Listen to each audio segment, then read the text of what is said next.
our guest, Craig Luehrs. We're about 10 minutes out of getting our butts kicked by the workout. Pretty nasty. 10-1 power cleans and 1-10 front squats. Or no, reverse that. Let's see, I'm still wad drunk here. Yeah, a ascending ladder of power cleans and a descending ladder of front squats. Correct. Yeah. So it starts out real quad heavy, and then your back's just on fire at the end. Oh, yeah. The form went downhill real quick. Yeah. That was a good one, though. All you need is a barbell and kicks your butt pretty dang fast. I like that one today. So, yeah, we wanted to have Craig on here, I think last year, but we're still doing Athlete of the Week features pretty regularly. And what we've kind of switched over, I don't know if anyone who just kind of follows our social media or the content we put out. What I've kind of done is switched from doing like the 1 minute Athlete of the Week highlights into these like longer form podcasts. So then we really get to know each person's story a little bit better.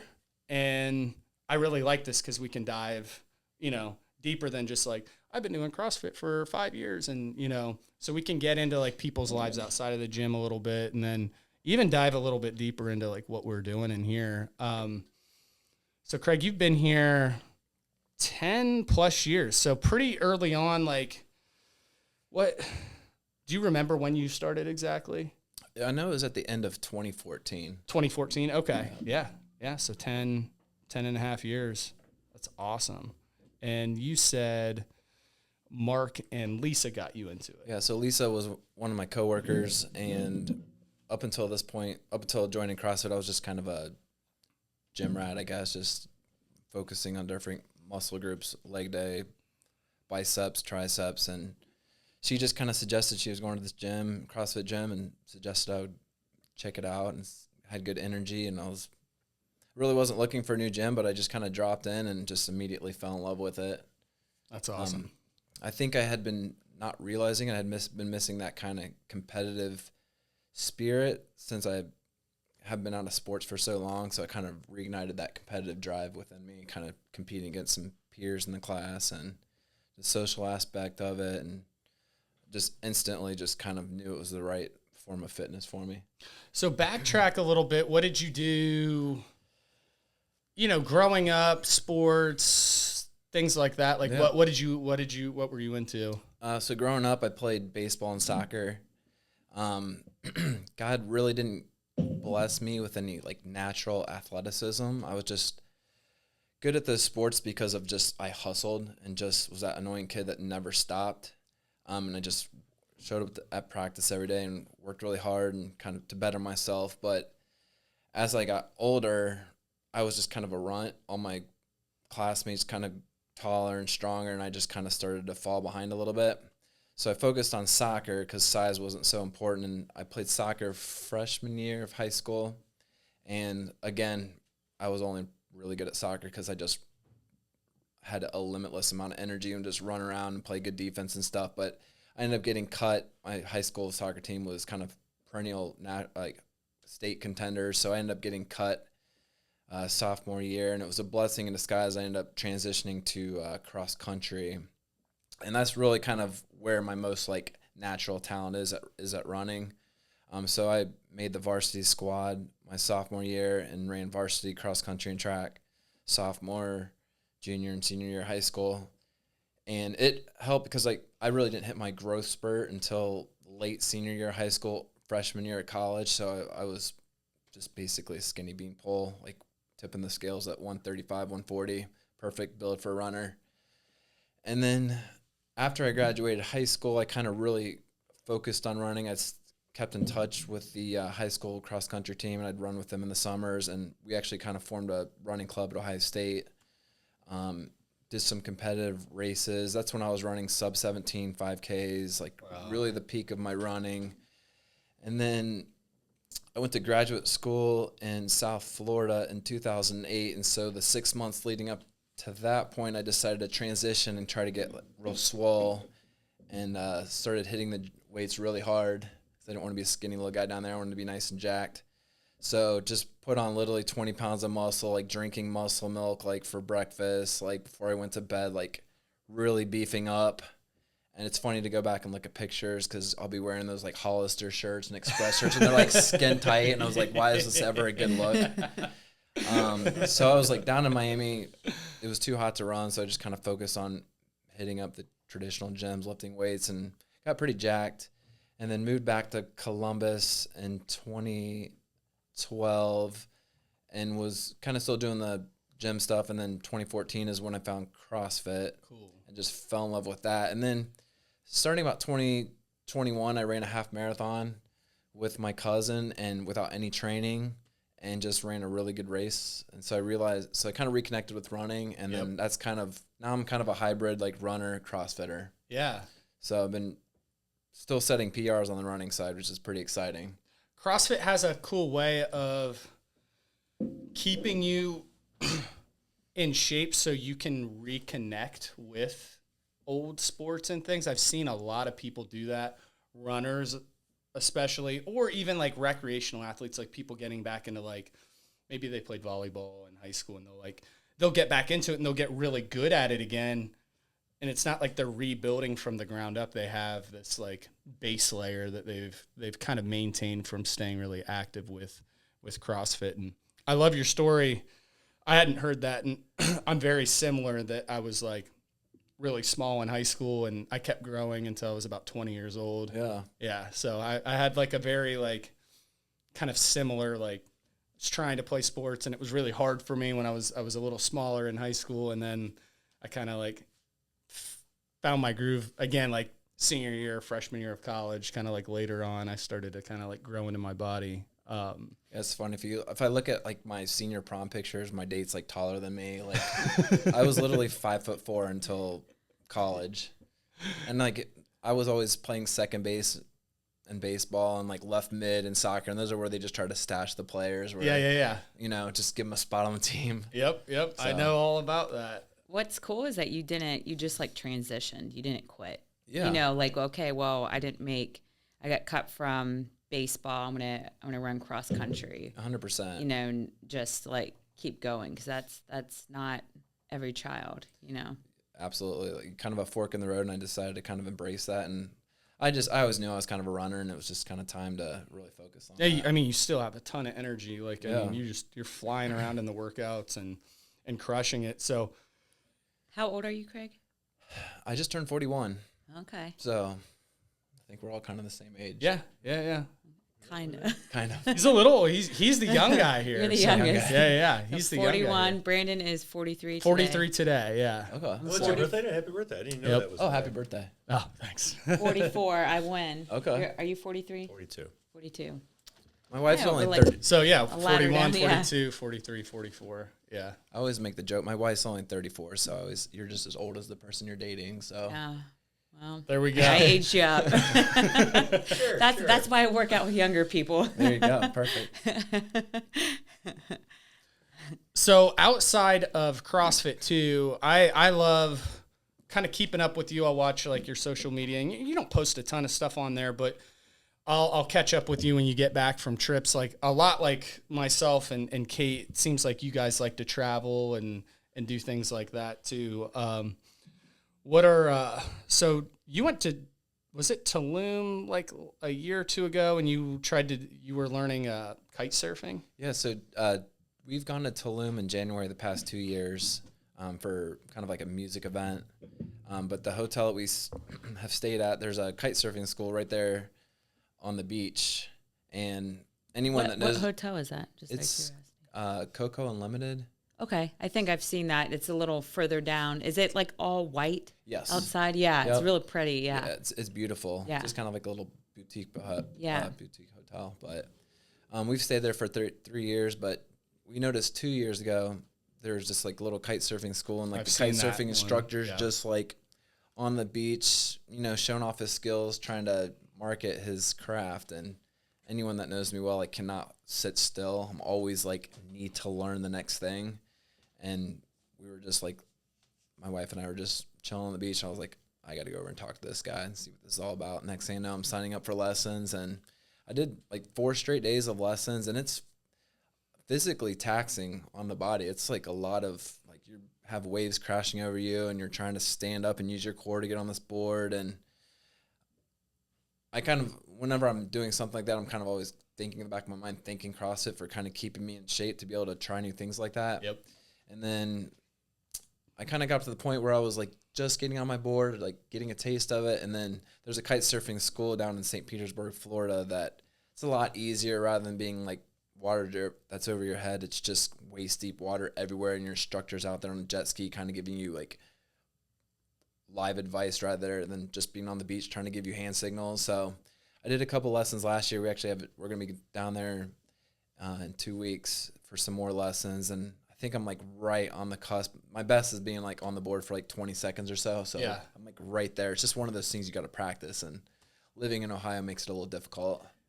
But yeah, those are, we just took surf lesson down in Puerto Rico, and I'm like, okay, next time we go down there, I need to like do this a few times. And like, those guys make it look really easy.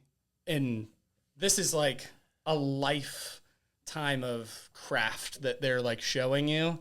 And it is extremely hard to, surf on these big waves, or that kite surfing. It looks like they're flying, you know? When we were in San Juan, they have a huge kite surfing community there. I spent a whole day just watching it, and I was like, oh, it's really windy at that beach, and it's just like, I mean, there was probably 25 people out there literally just flying. I was like, if I lived here, I don't know if that's all I'd want to do. 100%. Like, can you think of anything better than just being out there on your board, just having like an hour surf session every morning, just to clear your mind? Guys were literally just flying 20 feet in the air like that. Oh, like kite surfing? Yeah, it looks pretty cool. Keep me posted on how that's going. Yeah, absolutely. The kite surfing, you're attached to the board, right? No, there's just like little straps for your That's feet. what I mean, yeah. There's like foot straps, yeah, exactly. Okay, that's what I thought. Oh, that sounds like it could like really hurt when you fall. It's not like bindings like a snowboard, but there's because the kite's gonna pick you up out of the water, so it has to be attached to you. So like, have you gotten hurt like when it slams you down? See, this is where I get scared, even surfing. I was like, I'm gonna hurt myself. They call them kite mares when you have like a near-death experience with them. I haven't had anything like that yet because I'm not like that advanced. But if you bring the kite right in front of you and you're not ready for it, that's when you get like a big, strong like pull. And I've just definitely swallowed a lot of ocean water. Yeah. That's what I think's hard as you get older. Like, I get more and more scared. I have to like keep breaking through. Like, we tried surfing, but I was so freaking scared the whole time. Because there's coral underneath you, and the water's not that deep. So they're like, hey, adults, you need to try to land with your butt first when you fall so you don't hit your head on the coral. And I'm like, how am I going to remember? How am I going to remember that? It starts to get scary when you're younger. You don't think through all that stuff. So is that kind of what motivates you now to like try new things to stay in shape?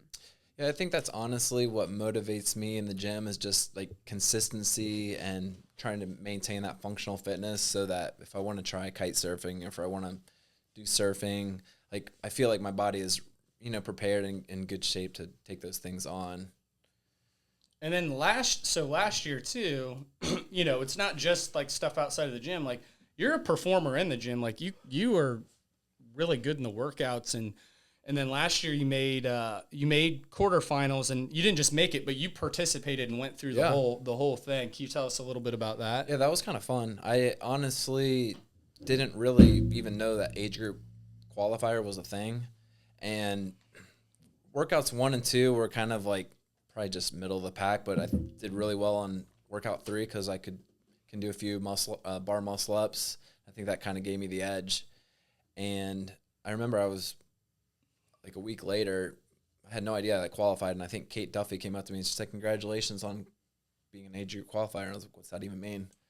So I knew it was like a little bit of a cash grab on CrossFit Front in terms of just like, I was like, just take my money, but I'm going to give this a shot. It's just like, I like that competitive edge. I like to kind of basically push myself to get better. And it gave me that opportunity. Like all of a sudden I was like, okay, well, I'm going to have to start working on handstand push-ups. Yep. And like try to improve my snatch and things that I wouldn't otherwise normally try to work on because I knew that they were probably going to show up in some of those quarterfinal And workouts. they did. Yeah. Like, you were like a little worried about like that 135 snatch, but you got to I where got you up could twice, do it too. but Yeah.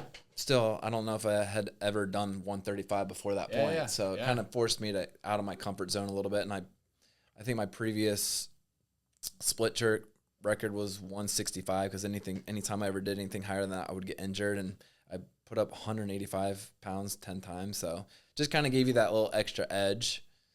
So yeah, that was really cool. I watched you push yourself really hard in that. That was fun to watch, and it's no joke. I mean, going through all those workouts like in a pretty short period of time, and they're like competitive and heavy and hard, and it was very humbling because we did most of those workouts over on the level 2 side of the gym, and I was doing them with some of the level 2 guys and girls, and they were just smoking me, and I was like, okay, this is why I belong on this side of the gym. These guys are really like a lot better than me. Well, they're super dedicated to it, and they're young and like spending a couple hours a day, 100%. like moving some heavy weight and stuff. And those guys, what's cool is Kate was talking about, she had a really good open this year, like one of her best ever. And that was impressive. Thanks for cheering for me. She did fantastic. It was all just little wheelhouse things. I don't have my weaknesses exposed so much, but but in in most CrossFit gyms, she might be like the top female in it. And she was just like, she made like a little post about it. Like, she's just like, look at how good the people are here. Like, that was like 93% in the, maybe in my age group, somewhere around there, somewhere in like the 90s. And then here in the gym, it's like 65%. And then even in my age group, I'm like, I mean, there were 3 of us, but like, I'm not anywhere close. Yeah. So it's just how good our gym is, and let it like inspire you instead of don't like, beat yourself up. Like, this is like the normal. Like, just be around people that elevate you rather than always feeling good about yourself. Like, I can run laps, or even I remember at Lifetime. I worked at Lifetime Fitness, and I was always kind of the most in shape there. And I wanted a new challenge, and I joined Brandon's gym. That's how we met. And I'm like, okay, this is cool. Like, I'm shit here. Yeah. And but it's motivating to me. If you can just look at it like, wow, this is awesome. I want to be more like these people. Then I think you can always be better in life. But you can always use like your age, or, you don't have to be the best. You can just like let people kind of lift you up. Oh yeah. Yeah. That's why I try and take the classes, and I'll have good days. And then some days I take it on the chin. Today was one of those kind of days, but yeah, it was really cool to watch him like step up, because he kind of I know he like unexpectedly was like, oh shoot, I just qualified for this.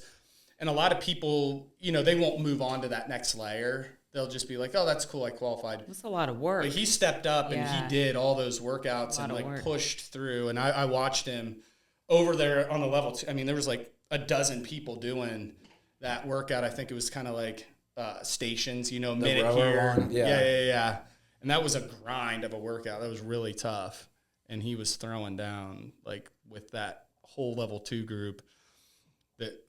That quarterfinals, we had to push a lot of people through that year too. So switching that up now, what they do, so they switched it this year. It's called the Community Cup. Okay. And they'll do it over there. Anyone can do it, but they'll do it on that level 2 side. I think it's in June. So that's kind of what they do for that quarterfinal now. I was kind of bummed that they got rid of it, because it did motivate me to just really kind of push myself for the 3 months leading up to the Open, because there was like this next layer that was achievable if you kind of really put the effort into Absolutely. it.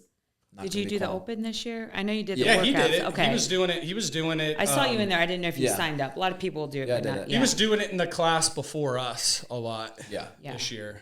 So, yeah. I was coming straight from work and just like a little kind of, I felt like this year I kind of went through the motions a little bit and just like, oh, got to get this over with. But you still did good. Yeah. I mean, you were pushing hard.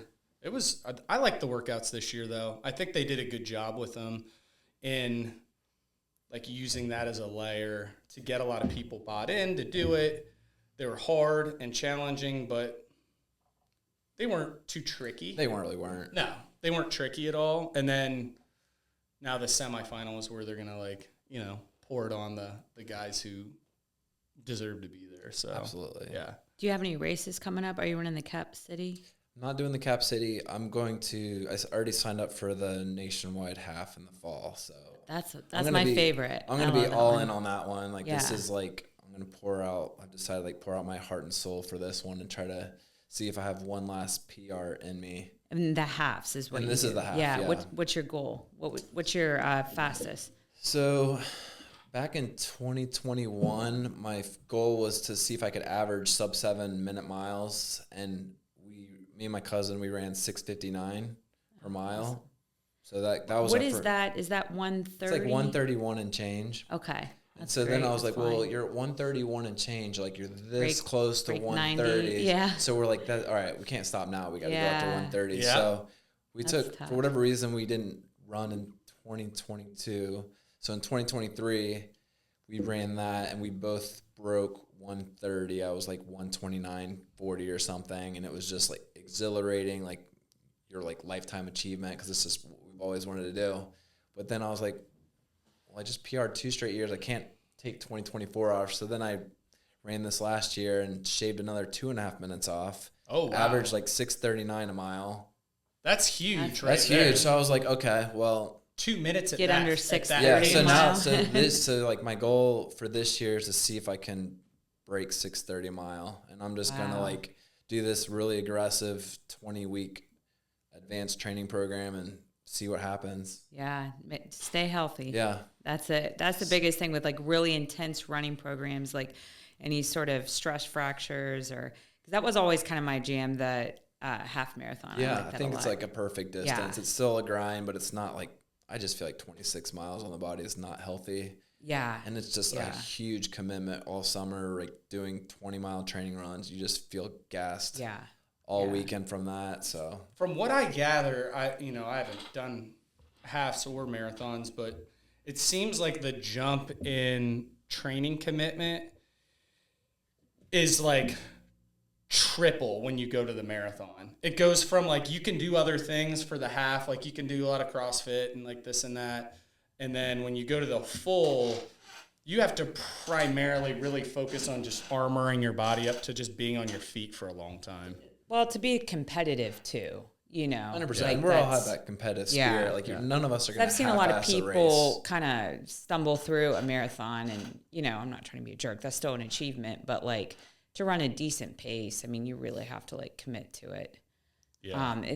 I've seen a lot of like, I used to train this guy probably 20 years ago, was in his 40s. And I see a lot of guys in their mid to late 40s run super fast marathons, like 6-minute miles. And this guy was in like a whole group of friends and they would all run like 6-minute mile marathons. They would run like the ultra marathons, 100-mile races. It was pretty insane, but I remember I got him to train with me like twice a week, maybe sometimes 3 times a week with strength training. Mm-hmm. And then he would tap out and he was they all get real specific with their weight. Like, you're dialing it in because you're on your feet for 26 miles. Mm-hmm. And he's like, I have like a 3-pound variance and really like more like 1.5 pounds where he would get too light and he would lose some strength or it's too heavy and he feels fatigued. And it's like so specific, That's crazy. Yeah. I'd like to do like a long, like the trail ones. Yeah.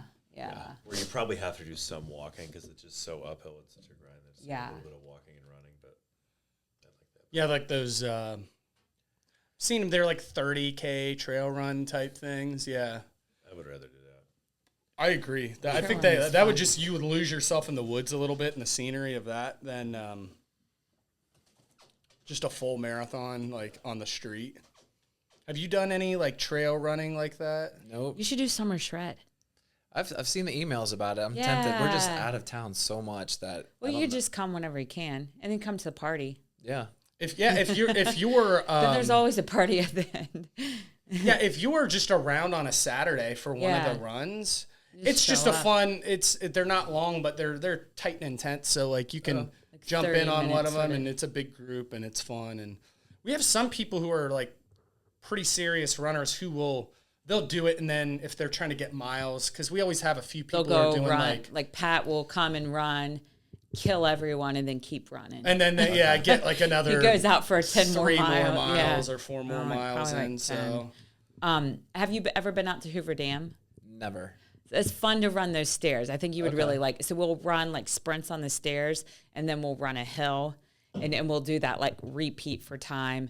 Also, I've really come to love the obstacle course at Audubon. I've never been there either. So it's like you've got like tires you run in and out of, little tunnels you go under, like a net up and over. There's a balance beam, kind of army crawl through a little area. Then there's kind of like I'd say like a 300-meter run. Then you come back, we do monkey bars. Then like these logs you go over, under. we flip tires. You got a scale wall. That's kind of fun to finish it out. We cycle and then we do through it 3 times. Walk over hot coals. Yeah, we do that. We do Yeah. it 3 You get times shocked by around because electric it's not a things. real long thing. And then there's a little like 400-meter loop. So I think we go through the whole obstacle thing 3 times.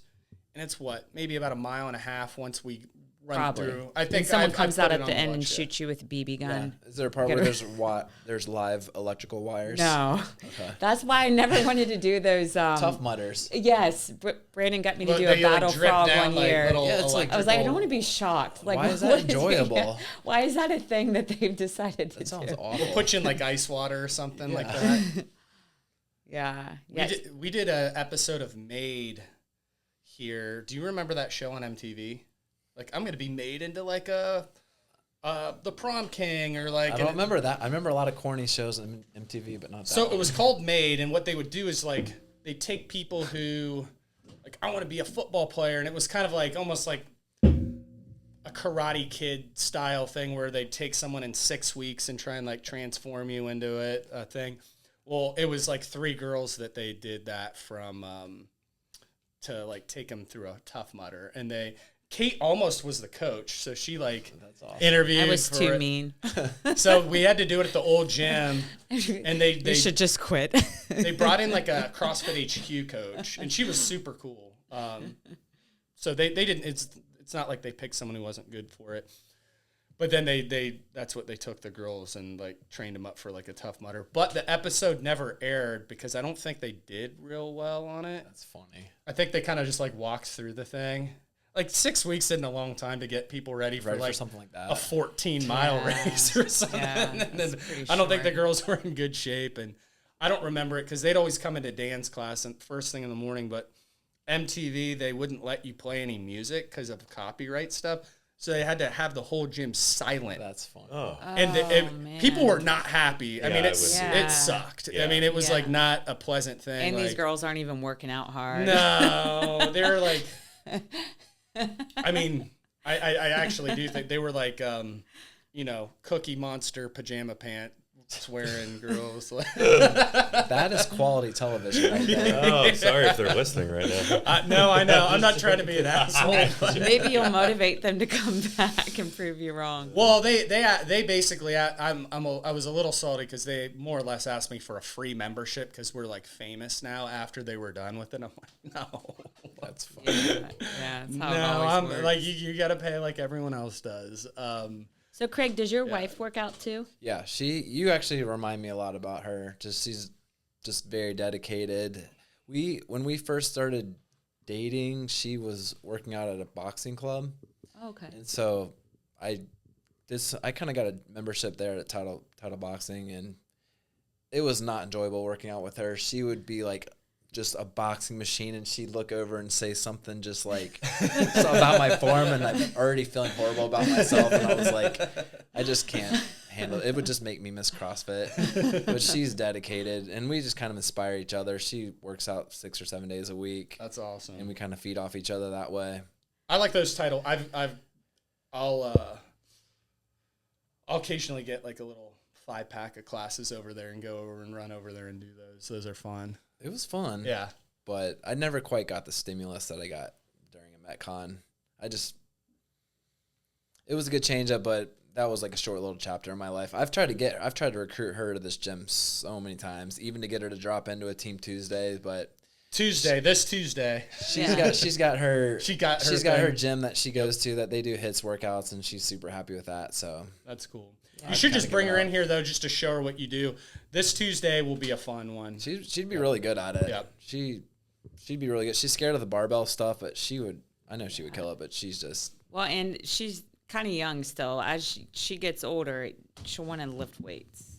Exactly. That's where, like, I always get the women, like, when, cardio queens, I'm like, okay, if you want to maintain your physique, you can handle that. Usually, like, somewhere in where she's at now in her 30s, like, it starts to be really hard to kind of maintain. That's how she was. She was just Kate was cardio monster forever. Even just the last few years, she's backed off. Just hammering. It starts to age your body, is what I noticed. Really intense cardio. I mean, it made her good at CrossFit because that's like, a lot of what we do. But she would shy away from the heavier weights and just hit the moderate stuff and then just go bonkers on the cardio. Now you're a lot more into like the strength training type Now stuff. I've gotten bad at running, which I used to be decent at running. You're not bad at running. I've seen you do that. I think it was the first open workout was just honestly very inspiring because it was the one with all like the dumbbell to overhead. Oh, she's smoked. I mean, that's just a mind over matter kind of a workout. Yep. And when everyone else's voices are telling them to slow down, like I looked at you and like it looked like your eyes just like rolled on the back of your head and you just like went faster as the workout went on. It was just amazing to see you kind of finish so strong. Yeah, I like that stuff. Where I get really scared, and this is my weakness, is the higher end. Like literally, I mean anything. So any sort of movement, it scares me. Like even surfing, I was like scared shitless. And I can say whatever I want about like hitting my head, but it's really just anything.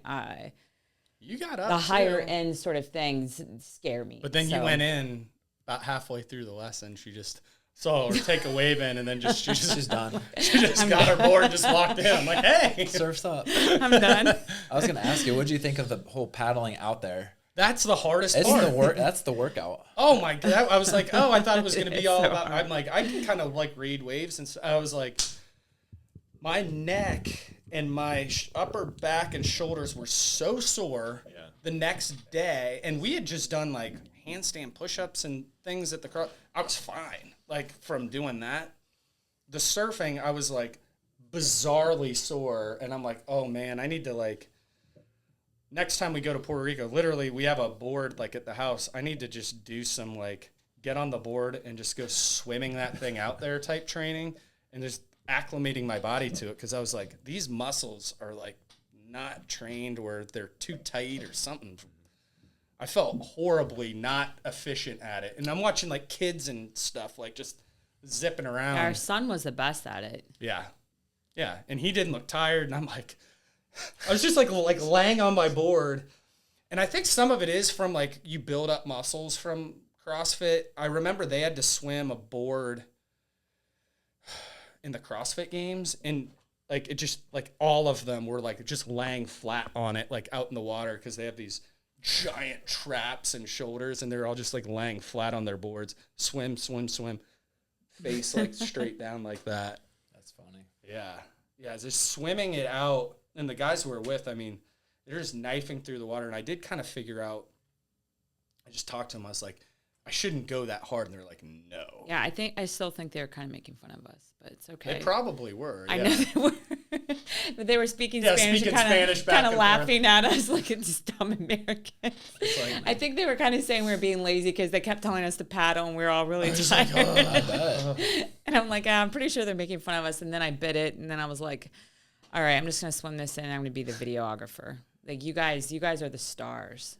Yeah. And I'll just capture your moments. I want to get good. That's something I want to not necessarily master, but become proficient in. You Absolutely. know, we go to the beach a few times a year. I'm gonna figure it out. Like, I like snorkeling a lot. I want to learn how to surf and then dive. Okay. So I want to get diving license at some point. Again, like I don't need to do it like at an expert level or just be obsessed with it. I do want to learn how to do it. Absolutely. I got certified when I lived down in Miami, and we did some of our dives down to 120 feet. Oh, wow. And you're just diving through these huge kelp forests. And it's like one of my favorite things to do. There's just nothing like being kind of under the water, just swimming with all the fish and seeing all the things down there. So how dangerous is that? it's very dangerous. I remember I was like, I went through my oxygen so fast because I was hyperventilating because I was so anxious that the instructor came over because we were getting our advanced dive certification, and he came over and he looked at my pressure gauge and he just like started motioning up. I was like thinking, we've only been down here for 10 minutes, but I was just like super anxious. You have to kind of really calm yourself down. But I remember the 10 minutes I was down there was just breathtaking, just like like forests of kelp. Literally breathtaking, right? Yeah, it was. Exactly.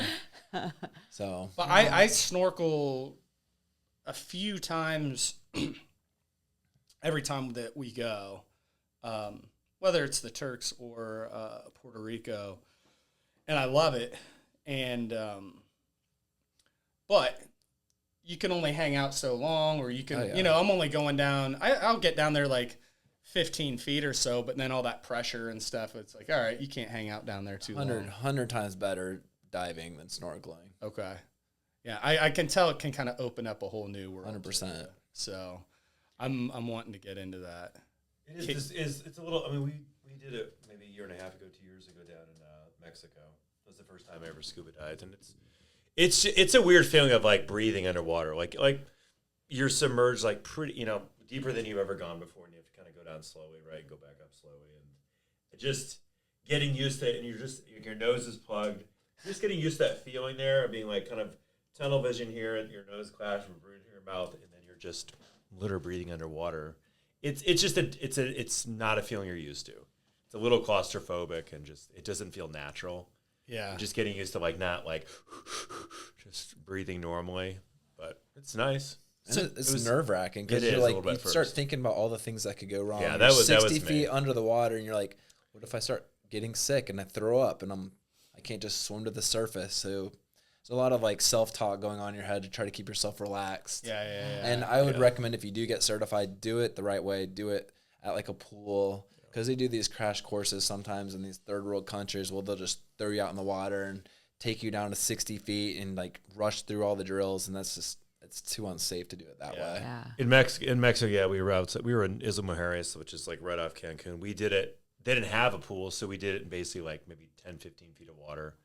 But that was still like kind of nerve wracking and just kind of getting used to like, you know, they would have us kind of like clear a respirator if it got pulled out, like feeling to clear it again before breathing in, and then we went down to like an area that had a bunch of like they have a bunch of these areas where there's like underwater statues and these whole like it's very cool looking. So you go down, there's like all these like statues, like they look like a bunch of bodies underwater. They're like 150 feet, cool. on the ocean floor down there, and there's all these statues, and they're covered with like, you know, coral and all these things. There's a bunch of like animal life down there that's growing on these things, and you just kind of swim between there. But you feel like you're a fish in this gigantic fishbowl because you're kind of looking around and you're like, I know there's a shark, but right now, you know, it's like that's your fear. I mean, you've all kind of grown up in the era of Jaws. You're like, I know there's a shark. But there's a bunch of videos on Instagram where like these guys are like real ballsy with sharks now. They're like, there's like sharks. I follow a bunch of those too. They like tip their like noses up. Yeah, they're like, get away. And you're like, wait, this isn't a cartoon, guys. This is real life. I would I mean, my oxygen would be gone. So, Craig, real quick, how many dives have you done? Like, how many times have you done it? So I probably did like 5 or 6 dives, and when I was living in Miami, and then hadn't done it since 2013, and then we went to Australia in 2019 and got to dive the Great Barrier Reef, right? Oh, yeah. So neat. the reason I bring up the crash course is because I tried to get my wife to do the crash course because she had no experience, and it did not go well. She had just a lot of anxiety from being down there. So I kind of had to do the dive myself, and it was 3 dives. The first one, I just spent the whole time worrying about everything that could go wrong, and the last 2 dives were just amazing. And there was a shark that actually did, like, it was only like 3 or 4 feet long, like a little reef shark that just went swimming so casually by, didn't care about me, and it was just amazing. So I haven't been diving since 2019, which kills me, and it's one of those things you need to go on a regular basis to keep your skills. Keep your skills sharp, yeah, that makes sense. So it's been a minute, but yeah. I feel like we're cut from the same cloth. We just want to do everything and anything related to the water. Yeah, that's exactly how I love being around the ocean, and again, like not necessarily being obsessed with any one thing, but just like dabbling in Everything. all of it. Yeah. I just love being around the water. So I want to ask you before we run out of time, what are your goals like 5 years down the line, 10 years down? Like, where do you see yourself in life? Just in general. Yeah. That's a tough one. So I still hope to be coming to the gym, still maintaining kind of consistency, not getting injured, still eating right, still feeling like I'm in my prime. We'll hope to start a family at some point. We're going to be kind of one of those older parents, kind of following your guys' footsteps a little bit. And you guys are kind of inspiring to us because it looks like you guys are able to still have that balance with having children and still being able to travel. So kind of have a balanced lifestyle. And I kind of recommend travel without children too. Yeah, I know it's become a trend. We're like, hey, let's take our kids to Europe. And I'm like, that sounds cool. But what percentage of that was fun? probably not a lot. I mean, did you have a glimmer like once every 2 days? But I mean, we like to travel, like we're trying to travel with them more, but It's not the same as when you're by yourself. Yeah, just so you can really relax. I mean, you have a high stress job, and it's like, I mean, you've got to worry about these young beings dying. I mean, not really like we're selling the kid thing to you, but I mean, truly, it's just a little nerve wracking to travel to new areas, anyways, and there's certainly different types of trips that are better. Like the beach ones are great and things like that. Yeah. Like, you know, our trips across the pond to Europe would maybe not be until they're teenagers. And I think that's cool. People really want to do that. I think our goal is always to like mine at least, I want to explore but also relax. And those two kind of don't go hand in hand with kids. It's like, where can we take you? And then, you know, you don't want them to be on their iPads the whole time. Right. So it's like, you know, and being a little uncomfortable, a little lost. And, but yeah, no, I just had to throw that in. Well, that's awesome. I wondered if you guys were planning on having that's kind of kids. our plan. Yeah. We just kind of fit those in. We still, our motto for our marriage is kind of live life to the fullest and just kind of have all these adventures together. And That's awesome. That's awesome, man. Great. No, Great. thanks so much for coming on. This was really cool, dude. this was a treat. Thanks for having me. Thanks, buddy. Yeah.